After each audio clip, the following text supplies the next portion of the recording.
अस्सलामुअलैकुम रहमतुल्लाहि व बरकातुहू। बिस्मिल्लाहिर्रहमानिर्रहीम। मुअज़्ज़ज़ सामीन और सामियात, सोशल मीडिया पर आप लोगों ने बहुत सारी वीडियोस ऐसी देखी होंगी जिसमें हमारी कौम की कुछ ना समझ बहनें हुनूत लड़कों के झूठे प्यार और मोहब्बत के जाल में फंसकर अपनी दुनियावी जिंदगी और अपनी उखरवी जिंदगी दोनों खराब कर रही हैं। तो आज के इस वीडियो में मैं टोटल 7 स्टेप पे बताऊंगी और यह बताऊंगी कि किस तरीके से ये हुनूत लड़कों के द्वारा इस पूरे खेल को अंजाम दिया जा रहा है। और उम्मीद करती हूँ कि आप लोग पूरी वीडियो देखेंगे और देखने के बाद आप लोग मेरे इस वीडियो को लाइक मत करना, सब्सक्राइब भी मत करना, कोई बात नहीं, लेकिन आप अपने व्हाट्सएप और आपके फेसबुक पर जो लोग आपके साथ जुड़े हुए हैं उन तक शेयर जरूर कर देना। क्या पता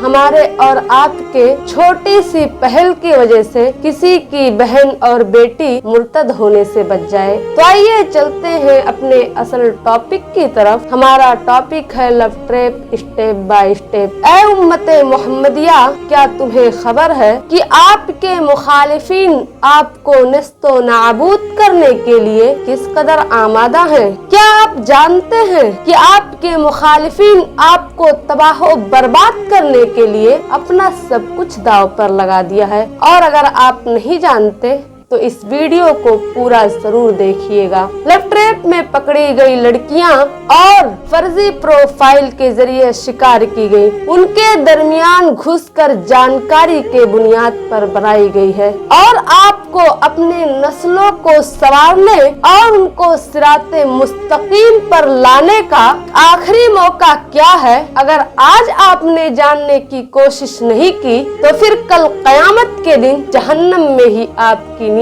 टूटेगी। इसीलिए अभी वक्त है, बेदार हो जाओ और समझ जाओ। तो आइए मैं लव ट्रैप का पहला स्टेप आप लोग को बताते चलूं। गैर मुस्लिम महिलाओं, पड़ोसियों, ऑनलाइन डिलीवरी बॉय और इसी तरीके से मोबाइल रिचार्ज शॉप, मुस्लिम लड़कियों से किसी भी जरिए से ताल्लुक रखने वाले गैर मुस्लिम लड़के मुस्लिम लड़कियों का फोटो और उनका नंबर और इसी तरीके से उनके फैमिली का इंफॉर्मेशन, हर चीज को बहुत खामोशी से कलेक्ट कर लेते हैं और उसको करने के बाद ये तमाम मालूमात विशेष संगठन के ट्रैप किए गए लड़कों तक पहुंचा दिया जाता है, जो उनके पड़ोस में नहीं बल्कि घर से कुछ दूर पर होते हैं, ऐसे लोगों पर। और ये तमाम लड़के लोअर स्टेटस के होते हैं और इन्हें हाई स्टेटस से बहुत सारे पैसे दिए जाते हैं और उनको सामान यानी सहूलत का सामान भी मुहैया किया जाता है। तो लड़कियों का नंबर हासिल करने का और उनका फोटो हासिल करने का तो पहला तरीका ये है। दूसरा इनका तरीका ये है कि कोई भी लड़की कॉलेज में पढ़ती है, मुस्लिम लड़की, या फिर कॉलेज या फिर जॉब करती है, तो उन मुस्लिम लड़कियों का जो जगह होता है वो जहाँ अक्सर आके खड़ी होती हैं वहाँ जाकर खड़े होते हैं और फिर दोस्ती करते हैं और दोस्ती के जरिए से उनका मोबाइल नंबर हासिल करते हैं। तो ये तो लव ट्रैप का पहला स्टेप है। आइए मैं आप लोगों को दूसरा स्टेप बताते चलूं। फिर इन नंबर्स के जरिए से सोशल नेटवर्किंग साइट्स होता है और पहले तो दुआ, सलाम, हेलो, हाय बाय होता है, लेकिन उसके बाद ये चीज बढ़ता ही चला जाता है और फिर लड़कियों के हुस्न की तारीफ और उसके बाद उनको उन लड़कों को इस्लामी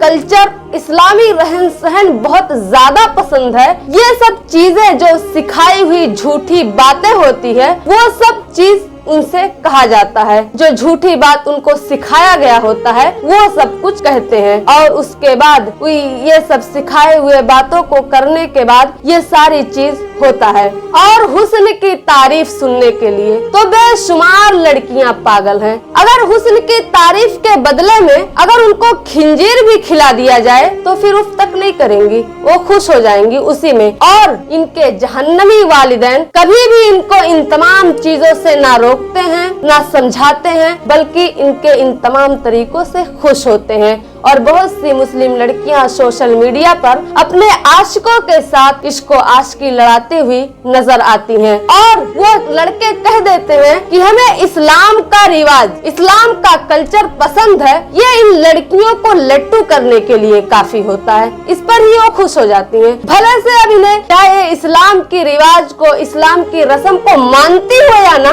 लेकिन इस चीज पर खुश हो जाती हैं। फिर यही मामूली सा जान पहचान और यही जान पहचान जो थोड़ा सा होता है वो पूरा प्यार में बदल जाता है। तो ये है दूसरा स्टेप। आइए मैं आप लोगों को तीसरा स्टेप बताते चलूं। तो उसके बाद जब प्यार हो जाता है तो फिर एक दूसरे से मिलना जुलना और साथ खाने पीने का सिलसिला शुरू हो जाता है। और जब ये सिलसिला शुरू होता है तो फिर इसी दरमियान खाने और पीने की चीज में शैतानी अमल करके उन लड़कियों को खिला दिया जाता है। और फिर खाने के बाद वो लड़की तो अपने जिंदगी में ही उस लड़के को शामिल कर लेती है, बल्कि अपना सब कुछ लड़के को ही समझने लगती है। और फिर उसके बाद ये सारी चीज होने के बाद फिर गिफ्ट देने लेने का सिलसिला शुरू होता है। और फिर गिफ्ट लेते देते मैं आपको बताते चलूं कि फिर असल खेल यहीं से शुरू होता है। फिर जब गिफ्ट लेते देते फिर लड़का लड़की को ऐसा गिफ्ट देता है, जब वो लड़की लेती है तब उसे देखकर उसे लेने से इनकार कर देती है और कहती है कि हमारे मुसलमान धर्म में, हमारे मुसलमानों के घर में ये चीज इस्तेमाल नहीं किया जाता, इसीलिए मैं इसे नहीं ले सकती हूँ। फिर वो लड़का बताता है कि अरे यार ये तो मॉडर्न जमाने का चीज है और इसे इस्तेमाल किया जा सकता है, लड़कियां इस्तेमाल तो करती हैं, इसमें क्या बुराई है यार। और ये मुस्लिम लड़के मुसलमान मर्द क्यों अपने औरतों को इतना ज्यादा कैद में रखते हैं और क्यों इतना दबा कर रखते हैं यार, कुछ समझ में नहीं आता है। और कहते हैं कि ये 1400 साल पहले पुराना जो बात था वो अभी भी आप लोग अपने दिमाग में बैठा कर रखी हो और कैसे ये कैद की जिंदगी आप लोग कैसे जी लेती हो। ये लड़का ये सब कह के उसके दिमाग में, लड़की के दिमाग में भरता है। तो मैं आप लोगों को लव ट्रैप का चौथा स्टेप बताते चलूं। फिर उसके बाद क्या होता है, उस लड़की को तो दीन शरीयत का इल्म ही नहीं होता, उसे पता ही नहीं होता कि शरीयत क्या है, इस्लाम क्या है और ईमान क्या है और शरीयत किसे कहा जाता है। क्यों?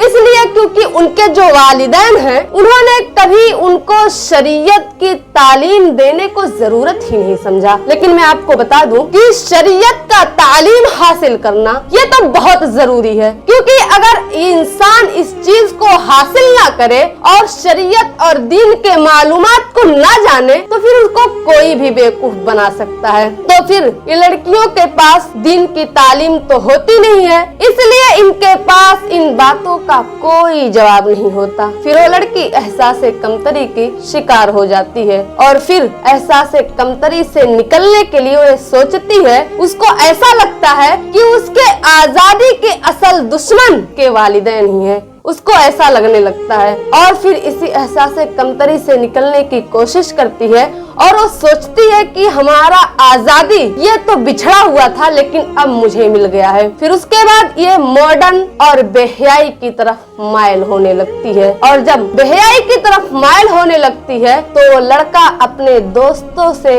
मिलवाने का ख्वाहिश जाहिर करता है और जब दोस्तों से मिलती है तो फिर बहुत जल्द बात पार्टी तक पहुंच जाता है और जब पार्टी में जाती है तो फिर नए जमाने के नाम पर उन्हें बीड़ी, सिगरेट और इसी तरीके से शराब पेश किया जाता है, नशा करवाया जाता है। और ये सब करने के बाद उस लड़की को पूरा ये दुनिया जो है वो पूरी दुनिया नहीं लगने लगती है और वो इस तरीके से गुनाहों की लज्जत को महसूस करने लगती है कि उसके अंदर जो भी बचा खुचा जो भी ईमान रहता है वो बिल्कुल खाली हो जाता है, यानी वो बिल्कुल बचे खुचे ईमान से भी अपना हाथ धो बैठती है। तो फिर मैं आप लोगों को लव ट्रैप का 5वां स्टेप बताते चलूं। उसके बाद उस लड़की को जिना की तरफ लाया जाता है और जिना भी इतना बदतरीन किस्म का कोई जानवर भी उतना गंदगी करना नहीं कर सकता। जानवर को भी शर्म आ जाएगा इतना गंदगी करते हुए, लेकिन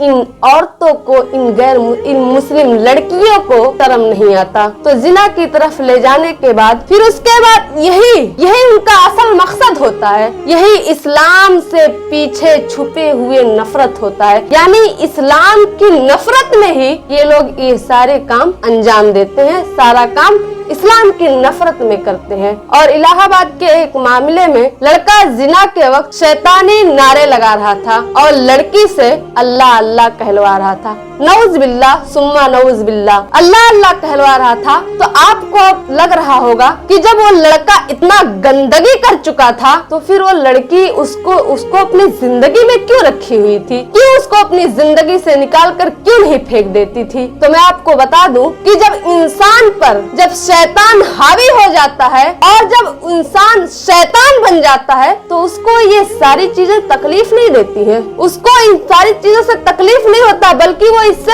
खुश होती है। क्योंकि उनके अंदर से जो ईमान होता है, ईमान नाम का कोई चीज उनके अंदर मौजूद नहीं होता, इसलिए उनको ये चीजें खुश करती है, ना कि तकलीफ देती है। जैसे मैं आपको बताऊं कि तांत्रिक जो होता है वो जब किसी मासूम का कत्ल करता है और फिर उसके बाद खून पीता है तो शर्मिंदा नहीं होता। क्यों? क्योंकि वो ये नहीं जानता है कि उसने किसी मासूम को कत्ल किया है या फिर किसी के जिगर के टुकड़े का कत्ल किया है। वो ये सब नहीं समझता, वो सिर्फ ये जानता है कि उसने कत्ल करके आज ताजा खून पिया है। उसको इस चीज का एहसास रहता है, उसको ये सारी बातें नहीं मालूम। तो ऐसे ही होता है, जिस पर शैतान हावी हो जाता है तो फिर उसको गुनाहों में ही लज्जत मिलता है और वो उसी में खुश रहता है। तो आज के वीडियो में इतना ही काफी है, क्योंकि वीडियो ज्यादा लंबी हो जाएगी और आप लोगों को बोरिंग लगेगी। इसीलिए इंशाअल्लाह इसका छठा और 7वां स्टेप अगले आने वाली वीडियो में आप लोगों के सामने रखने की कोशिश करूंगी, जो इस ही संडे को सुबह 8 बजे अपलोड हो जाएगा इंशाअल्लाह। अस्सलामु अलैकुम रहमतुल्लाहि व बरकातुहू।